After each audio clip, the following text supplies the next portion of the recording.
Seguimos poniendo la mañana en camino, último tramo en el arranque de esta semana y estamos recibiendo, tal cual lo habíamos anunciado, a nuestro querido amigo, admirado y querido amigo. ¿Qué nos ocurrirá más con Horacio Bernardo?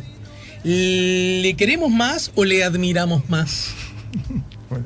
Cada uno sabrá, ¿verdad? En todo caso, admirado y querido es. Ambas opciones son buenas. Son buenas. Y cuando sean juntas, Horacio, es que algo bien sabe que hiciste. Claro, no es como Maquiavelo, que es entre preferir entre ser temido y ser amado. Acá es entre ser querido y ser, ser admirado. Bueno, bien. Está muy bien. Se te admira y se te quiere acá, Horacio. Docente, filósofo, investigador, escritor, divulgador además. Aplica, ¿verdad? También. Divulgador. En todo caso, habíamos conversado la semana pasada a propósito de la filosofía y habías hablado como de 3 escalones que incluyen un mismo proceso: la contemplación, la crítica a lo que estamos contemplando y después el diseño, la creación de nuevas ideas, posibilidades, herramientas, como se le quiera decir, ¿no? Ayudarnos a seguir navegando por esas aguas. Exacto. El tema es cómo se vincula toda esta cuestión filosófica, abstracta, este tipo de razonamientos con el tema de la vida cotidiana, que bueno, en general parece que está bastante divorciado. Sí. Y no es así si uno piensa en estas 3 funciones que son como grandes capítulos, digamos, o grandes formas de verlo, que es contemplar, cuestionar y diseñar o crear, digamos, ¿no?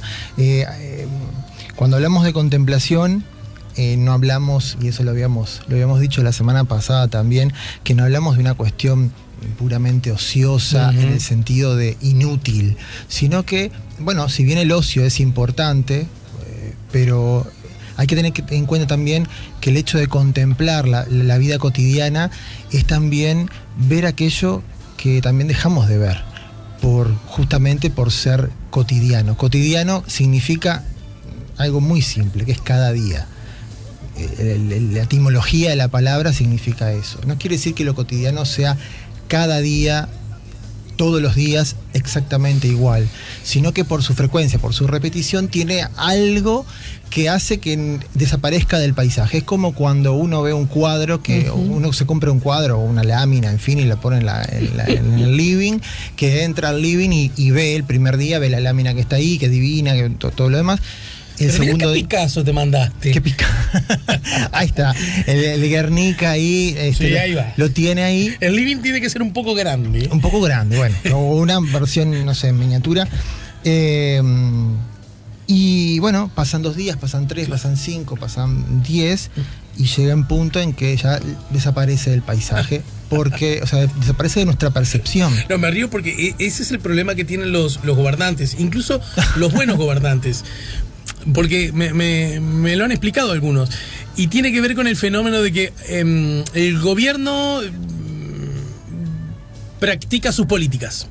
Y las políticas implican que las personas tengan trabajo y que en sus trabajos ganen más dinero, ¿no? O sea, políticas buenas, podríamos decir, ¿no es cierto? Esas personas, beneficiándose de esas políticas y al advertir que tienen más dinero, se plantean adquirir ese bien o ese servicio que antes no podían porque no tenían ese dinero. ¿Estamos de acuerdo? Sí. Entonces deciden, porque justo empieza el mundial, comprarse ese ansiado televisor inteligente de un número de pulgadas mayor al que tienen. Un televisor más inteligente, con más pulgadas, que se ve mejor y al que puedo acceder porque tengo más dinero. Pero obviamente, como suele ocurrir, lo compran con su tarjeta de crédito utilizando un crédito bueno que hace que el mismo precio lo repartas en 10 veces. Sí. ¿Está? Pero esto va inexorablemente a implicar que vos tengas menos dinero cada mes, porque tenés el televisor nuevo. Sí. Pero el televisor nuevo solo funciona como nuevo, igual que el cuadro. La primera semana, la segunda semana, el primer mes, ponele, el segundo mes, al tercer mes, el televisor nuevo pasó a ser parte del paisaje habitual. Exacto. Pero el dinero que recibís mes a mes es menos. También. Y por lo tanto te decís, maldito gobernante, me prometiste cosas o estás diciendo en la tele cosas que no son ciertas. Es que son 2 cosas. Una es el tema de lo que se vuelve habitual y después es la interpretación de lo que se hace. Porque, a ver, con lo que se repite cada día o con lo que aparece allí, que no tiene por qué ser placentero ni neutralmente valorativa ni emocionalmente neutro, o sea, que puede ser positivo o negativo, pero está ahí. Después eso tiene una interpretación, que puede ser una interpretación que vaya más de orden hacia lo social o hacia lo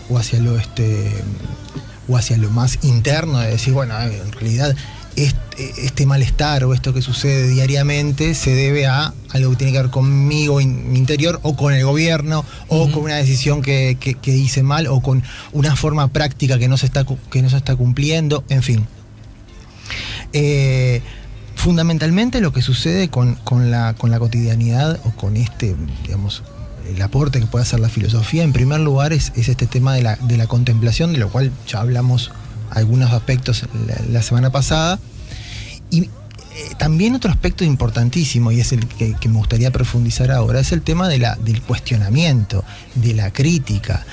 ¿Qué significa, digamos, criticar lo cotidiano? Porque está bien contemplar, decir, bueno, yo me examino a mí mismo en la vida diaria, pero bueno, pero ¿qué hago con eso? Entonces, una de las cuestiones es cuestionar, qué significa replantearse las cosas. Hay una diferenciación. Cuestionar no significa quejarse. Bien. O sea, la queja puede ser una especie de semilla de la crítica. No, la queja no es mala por sí. O sea, si yo me estoy quejando todos los días de que me duele el pie, capaz que tengo una astilla en el dedo, y entonces la queja en realidad no es que no tenga ningún sentido. Lo que pasa es que es insuficiente. Claro. Hay como un modo de pensar que dice que no hay que quejarse, ni. Bueno, está bien, no hay que quedarse solo con la queja, claro, pero la queja está dando información. Pero no estamos hablando, cuando hablamos de la crítica, no hablamos solamente de eso, sino que hablamos de una forma de resignificar las cuestiones. Por ejemplo, y esto es importante, uno dice, bueno, está bien criticar, cuestionar, pero hay un problema que creo que existe, y es que nosotros mismos carecemos la capacidad de cuestionar. Pensamos que la tenemos, pero en realidad hay muchos factores, y de eso quiero hablar hoy. Hay muchos factores que hacen que nosotros no podamos cuestionar o que no lo podamos hacer satisfactoriamente. El primero es porque no sabemos cómo hacerlo. Y aquí viene el tema, por ejemplo, confundir, pensar que la queja es donde termina la crítica, ¿no? Pero me voy un poquito más allá de esta cuestión de la queja en sí misma. Y es, bueno, si yo quiero cuestionar, ¿cómo hago? ¿Qué hago? ¿Qué es cuestionar? ¿Criticar al gobierno? ¿Cuestionar es salir con un panfleto y decir algo? ¿Qué es decirle un par de verdades a los familiares o a los vecinos? Bueno, en primer lugar, o dos elementos importantes, es el primero de ellos es poner foco sobre lo obvio y resignificarlo. Vos, a ver. Por ejemplo, voy a poner un ejemplo muy pintoresco, digamos, ¿no? Yo el otro día estaba caminando por la calle Isla de Flores, ¿no? Sí, Barrio Sur. Barrio Sur. Entonces, uno puede pensar, ¿no? Vas y podés olvidarte que el nombre de la calle y lo que fuera. Pero si pensás en la calle o el nombre, ¿no? Te preguntás, ¿por qué se llama así? ¿O a qué me remite? ¿No? Y uno podría sacar a partir de esa contemplación, primera etapa, claro, decir, bueno, ¿por qué se llama Isla de Flores? Pero más allá de eso, y uno podría decir, bueno, por una cuestión histórica, por la isla, y empieza a pensar también connotaciones, el carnaval, la llamada, qué sé yo, una cantidad de cosas.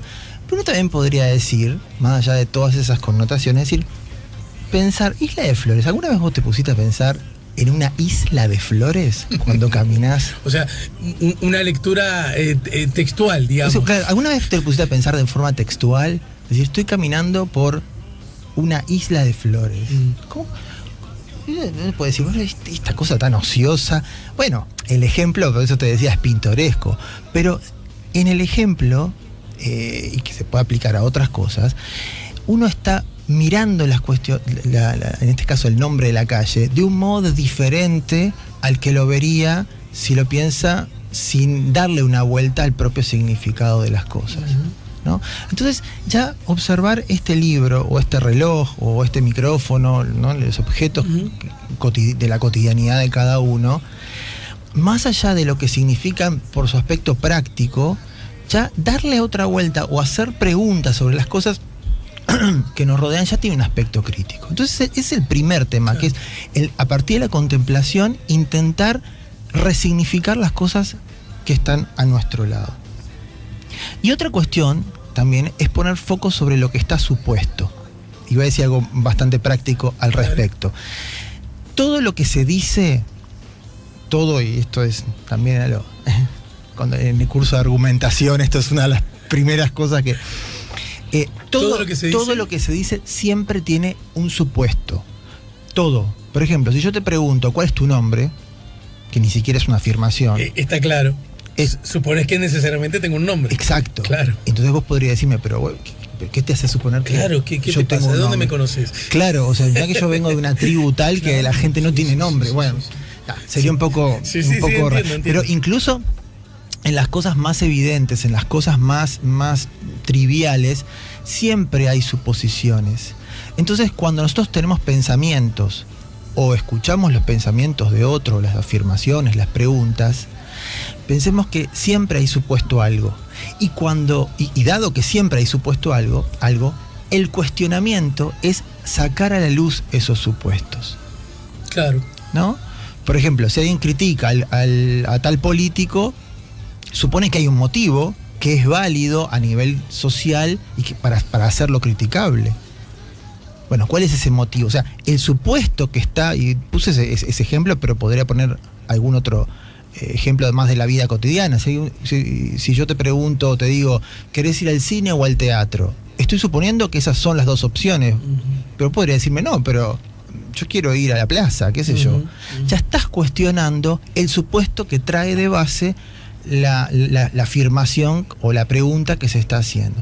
Entonces, si uno piensa en el primer obstáculo, digamos, para ejercer la crítica, es el hecho de no tener herramientas prácticas para poder hacerlo. Y aquí, reseñadas muy brevemente, muy sumariamente, poner foco sobre lo obvio y resignificar esas cosas, ese mundo que se nos aparece, pero también resignificar las afirmaciones y las preguntas, el lenguaje con el que convivimos diariamente en las conversaciones, en los diálogos, en el intercambio de ideas, o inclusive en las cuestiones más intrascendentes, siempre está eso que puede ser cuestionado. Ahora, eso que tú nos propones, que de verdad se entiende claramente de punta a punta, y ya que estamos hablando de filosofía y vida cotidiana, en nuestro ejercer cotidiano, puede resultar poco práctico, quiero decir, a todo darle una mirada aún a lo obvio, pero esto en realidad, ¿por qué, Pep? Y a toda pregunta o afirmación encontrarle el supuesto podría terminar colocándonos en un lugar en el que nadie quisiera estar un ratito con nosotros, porque ni siquiera seríamos capaces de responder con paz a la pregunta ¿qué hora es? ¿Por qué suponemos que hay una hora, que es el tiempo, verdad? Claro. ¿Verdad? Naturalmente, y me das pie para decir otro de los elementos, naturalmente uno no puede cuestionar todo el tiempo porque estaría en un manicomio, en un psiquiátrico, ¿no? Porque, o sea, o por lo menos solo. No, es que no se podría, porque inclusive al cuestionar uno está suponiendo que el cuestionamiento es, o sea, podría entrarse en meta razonamientos y cosas, termina con el cerebro totalmente explotado, o en realidad no tendría mucha utilidad tampoco, ni tendría mucho sentido. Evidentemente, si uno lleva al extremo esto, se pierde la esencia de la crítica, ¿no? Uno no puede cuestionar todo porque tiene que cuestionar el cuestionamiento mismo y cuestionar el cuestionamiento del cuestionamiento, y terminaría una regresión al infinito que no daría ni un primer punto de partida. Hay una cosa interesante, y es bueno, en realidad que tiene que ver más con la historia de la filosofía, y que lo engancho con lo que acabas de decir, es que el segundo motivo por el cual tenemos un poco cercenada la cuestión de la crítica es porque la crítica creo que se ha endiosado demasiado. Y aclaro que no es la queja, es algo un poquito más complejo de elaborar, pero que puede ser explicado, creo que muy claramente. Hay una cierta tendencia, bueno, en las cuestiones intelectuales también, de que ser crítico es ser más vivo, digamos, que afirmar algo. O sea, si yo observo críticamente lo que otro hace y encuentro explicaciones de por qué está bien este aspecto, está mal, parecería más inteligente, más intelectual que venir a decir, mira, yo tengo esta teoría y pienso tal cosa. Pero parece que hay unos que afirman y otros que critican, ¿no? Sí. En realidad, la crítica en sí misma es insuficiente en tanto que necesita de alguien que afirme. Y voy a poner un ejemplo. Si uno se remonta a la... Estamos casi en el final por hoy. A la historia de la filosofía, bueno, después lo retomaremos. Tenemos el ejemplo de el crítico por excelencia, que es Sócrates. Sí. Sócrates era un señor, pero importantísimo, ¿no? Está todo bien con Sócrates. Y que tenemos también testimonio de Sócrates por varias fuentes, pero fundamentalmente por los diálogos de Platón, o sea, su discípulo. Pero Sócrates tenía una metodología llamada la mayéutica, por la cual, y lo voy a decir muy rápidamente, dado que no tenemos tiempo, en los diálogos socráticos, lo que hace Sócrates es, se encuentra con en unos cuantos diálogos socráticos, se encuentra con alguien que afirma algo. Por ejemplo, alguien que afirma saber lo que es la belleza, o saber lo que es el bien, o saber si el alma es inmortal o no, en fin. Y Sócrates lo que hace es intentar desmontar esas verdades de otra persona, ¿no? O sea, la mayéutica y la ironía socrática va apuntando a eso. Ahora, la estrategia de Sócrates, o sea, agarrar a alguno que afirma algo y entrar a darle la vuelta, pero ¿te parece esto? Y no sé qué, y al final, claro, le decían el tábano, ¿no? Porque aguijoneaba y nadie salía ileso. Claro. Bueno, está muy bien hacer como Sócrates, o sea, tener una actitud crítica respecto de las afirmaciones de otros. Pero ¿sabés lo que sucede si uno solamente se queda en la actitud socrática, así entendida en estos términos? Sí, clarísimo. Uno puede caer en dos cuestiones que son paralizantes. La primera es que es parásito de la afirmación de alguien más. O sea, claro, uno no puede aplicar la crítica si no hay alguien que afirma algo. Acá para el 156. Claro, no. Pero ¿te parece? Claro, o sea, necesitas que alguien afirme algo. Claro. Alguien que te diga, bueno, ¿cuál es la política adecuada para hacer esto? ¿Cuál es la decisión para pagar tal cuenta o lo que fuera? Siempre está dependiendo, es parásito de alguien que afirma. Y el segundo peligro es que si no se es parásito se puede ser un manipulador, que de un poquito Sócrates lo es, porque con el tema de cuestionar lo que otro afirma, en realidad Sócrates también pasa los pensamientos personales. Claro. O sea, yo te estoy cuestionando, pero mirá que yo solo sé que no sé nada. Claro. Pero no es verdad, porque Sócrates sí sabe otras cosas y afirma otras cosas. Entonces, hay que tener en cuenta que la crítica por sí misma no es, o sea, no es un ejercicio que vaya independiente de la afirmación. Y quisiera terminar diciendo o haciendo una defensa de también afirmar, claro, de que es importante cuestionar, pero también es importante afirmar, aún a riesgo de equivocarse o de ser un charlatán. Exacto. Y en ese libro, en ese sentido, es celebrable, o sea, se celebra la charlatanería en el entendido de que también da el puntapié inicial al ejercicio del pensamiento, incluso el ejercicio del pensamiento crítico. El asunto, está bien que tires el chico lejos y provoques, ¿no? El asunto es quizás encontrar una capacidad de discriminación o discernimiento acerca de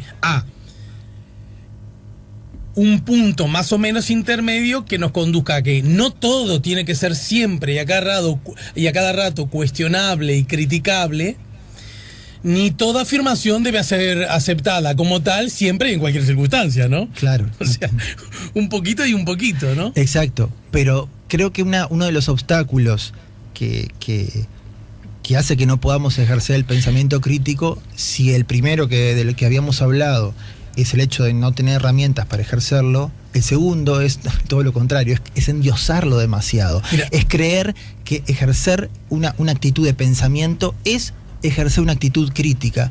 Y verdaderamente pensar también es crear, aun cuando en esa creación no se tenga todos los fundamentos. Porque la creación, junto con la crítica, ahí hacen un trabajo en conjunto que hace avanzar el pensamiento. Entonces te propongo lo siguiente, Horacio Bernardo. Hoy nos despedimos. El lunes próximo es la Nochebuena. Ahí está. ¿Y alguna referencia a este significado de la Nochebuena? Implícitamente, la Navidad. Yo soy de esa generación que para la cual la Navidad era en realidad la Nochebuena, ¿no? La fiesta era la Nochebuena. Sí. Con el arbolito. El arbolito, la llegada de Papá cohetes. Noel, los cohetes, ¿no? Bueno, pero en todo caso, ¿qué valor o qué lectura desde la perspectiva filosófica podemos darle? Y el próximo lunes será el último día del año. Y el último día del año es el día típico para hacer balances también y para ver qué hemos hecho y qué viene. Y acá puede aplicar entonces contemplar lo que hemos vivido en el año, la mirada crítica a propósito de eso que nos ha pasado y el diseño, la creación de qué cosas queremos que pasen de manera distinta o sigan pasando igual o definitivamente no pasen, que es la posibilidad que nos da, entre comillas, nos da un nuevo año, ¿no? Lo veremos el próximo lunes, el otro lunes después de Navidad, ¿de acuerdo? Lo conversamos. Bueno, muchas gracias, Horacio, gracias como siempre. Gracias por tanta entrega y por tanto conocimiento y tanta actitud generosa de compartirlo con todos los demás. Siempre iremos con